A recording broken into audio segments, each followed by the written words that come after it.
ये वो कहानी है जो भी इसे सुनता है उसके रौगटे खड़े हो जाते हैं। अरे इतनी बारिश में कहाँ चल दिए? अरे बस रामू की टप्परी पर जा रहा हूँ।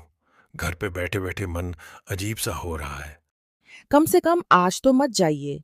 आज अमावस की रात है। अमावस की रात है। हाँ, मुझे मालूम है।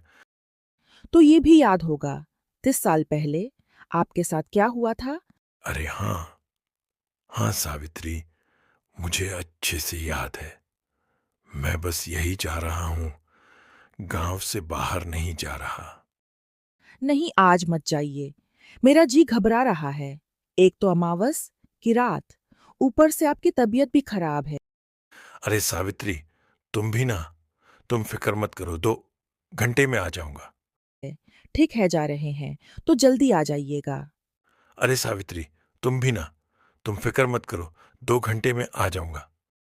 रमेश चाचा चाय की टपरी पर जाने के लिए अंदर ही अंदर बेचैन हो रहे थे, लेकिन उनकी पत्नी को बिल्कुल भी पसंद नहीं था कि वो आज की रात कहीं बाहर जाए। फिर भी रमेश चाचा जैसे तैसे अपनी पत्नी को समझाकर चाय की टपरी ओर निकल पड़े, जहां उनके कुछ साथी उनका इंतजार कर रहे थे। भले ही उम्र में वो इनसे छोटे थे, फिर भी रमेश चाचा उन्हीं के साथ उठना बैठना पसंद करते थे। ये वही लोग हैं जो चाचा का काफी देर से इंतजार कर रहे हैं। अरे यार, चाचा कहाँ रह गए? अब तक उनके बिना तो आजकल अकेले बैठने में मज़ा ही नहीं आता। सही कहा महेश। इस समय तक तो चाचा आज जाते हैं, आज पता नहीं कहाँ रह गए। एक काम करते हैं, उनके घर ही चलते हैं। मैं नहीं जा रहा, पिछली बार याद है ना क्या हुआ था? उनकी बीवी कितना गुस्सा कर रही थी। सही कहा भाई, लगता है आज चाचा के बिना ही बैठना पड़ेगा। दोनों रमेश चाचा का इंतजार कर रहे थे। तभी कुछ देर बाद रमेश चाचा आते हुए दिखाई दिए। वो देख, चाचा आ गए। अरे हाँ, ये तो रमेश चाचा है। अरे चाचा, हम दोनों को तो लगा था कि आज आप आओगे ही नहीं। हाँ चाचा, आपके ही बारे में बात चल रही थी अभी। अरे बारिश की वजह से लेट हो गया। कोई नहीं चाचा, आप बैठिए। आप जैसे ही आते हो अलग ही माहौल बन जाता है। रमेश चाचा वहां बैठते हैं और बातों का सिलसिला शुरू हो जाता है। आज किसकी बारी है कहानी सुनाने की? भूल गए चाचा, आज रविवार है। आज कहानी आप सुनाओगे? अच्छा, आज मेरी बारी है क्या? दरअसल आजकल दिमाग काम नहीं कर रहा है। कोई नहीं चाचा, सुनाओ सुनाओ, आज तो अलग ही माहौल है। हाँ हाँ, सुनाता हूँ। चाय की टपरी पर अचानक माहौल शांत हो गया। सभी की नजरें रमेश चाचा पर टिक गई और बारिश की आवाज के बीच उनकी कहानी शुरू होने ही वाली थी। ये कहानी उस समय की है जब मेरी उम्र करीब 20 साल की थी। उस दौर में मुझे चिकन मटन खाना बहुत पसंद था। मेरी माँ दूसरे कमरे में सो रही थी और शाम के करीब 6 बज रहे थे। माँ माँ उठो, मुझे भूख लगी है। क्या हुआ बेटा? माँ, बहुत तेज भूख लगी है। अच्छा रुक, अभी कुछ बनाती हूँ खाने को। अरे माँ, आज मेरा मन सब्जी रोटी खाने का नहीं, आज चिकन बना दो। बेटा आज तो अमावस की रात है, आज के दिन मांस नहीं खाते। आज ही मन कर रहा है खाने का, बना दो ना। अरे बेटा कल खा लेना, आज रात को बाहर नहीं निकलते मांस लेने। माँ, मेरे स्कूल में कहते हैं ये सब अंधविश्वास होता है। अच्छा तुझे बड़ा पता है। माँ बनाओ, वरना आज मैं खाना नहीं खाऊंगा। ठीक है, जल्दी जा और जल्दी आ जाना। रुक, पैसा देती हूँ। रहने दो, मेरे पास पैसा है। ठीक है, और पहले कह देती हूँ, रास्ते में कहीं रुक मत जाना। जल्दी जा और जल्दी आ। ठीक है माँ।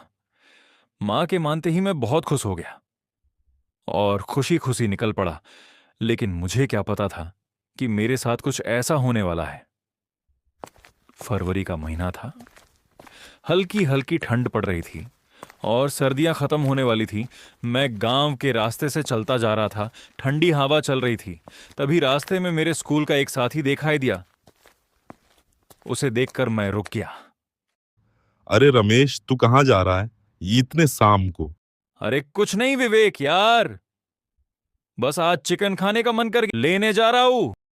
वाह भाई वाह, अपने भाई को नहीं खिलाएगा क्या? अरे भाई, कैसी बात कर रहा है, घर चल खिलाता हूं। अरे ना भाई ना, मैं तो मजाक कर रहा था। अरे स्कूल क्यों नहीं आया था आज? अरे यार, आज खेतों में कुछ काम था। पापा किसी काम से बाहर गए। अच्छा भाई। कल आऊंगा भाई। हाँ भाई, आ जाना कल। कल सभी बच्चों का आना जरूरी है। कल क्या है? भाई कल सर टेस्ट लेंगे, कल आना जरूरी है। अच्छा भाई, मैंने तो कुछ पढ़ा ही नहीं है। अरे भाई मैंने कौन सा कुछ पढ़ा है? बताना किस चीज का टेस्ट लेंगे। मैं ये बात भूल गया था कि माँ मेरा घर पर इंतजार कर रही है। मैं विवेक के साथ बातों में लग गया और स्कूल के बारे में पूछने लगा। देखते देखते रात हो गई। ईश्वर, इतनी जल्दी रात हो गई। और क्या भाई, इन दिनों रात काफी जल्दी हो जाती है। चल ठीक है भाई, तुझे कल स्कूल में मिलता हूं। ठीक है भाई, कल स्कूल में मिलते हैं।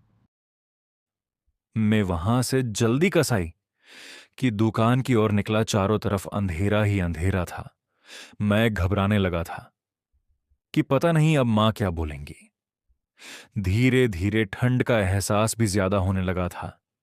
जब मैं कसाई की दुकान पर पहुंचा तो देखा कि दुकान बंद हो चुकी थी। रात काफी हो चुकी थी।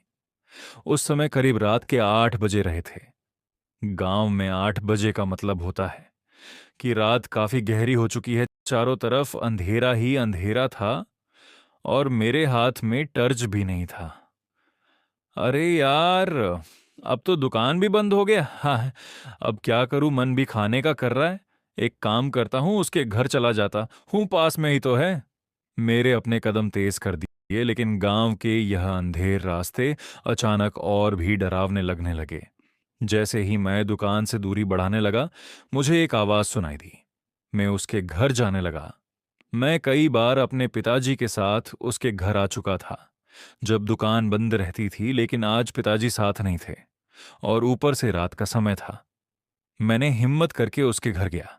मुझे समझ नहीं आ रहा था कि यह उसी का घर है या नहीं। एक पल के लिए ऐसा लगा कि कहीं यह किसी और का घर तो नहीं। फिर मैंने जैसे तैसे आवाज लगाई। कुछ देर बाद दुकान वाला चाचा बाहर निकल कर आए। कुछ देर तक वो मुझे ध्यान से देखते रहे, जैसे उनकी निगाहों में कुछ छुपा हुआ डर या चिंता थी।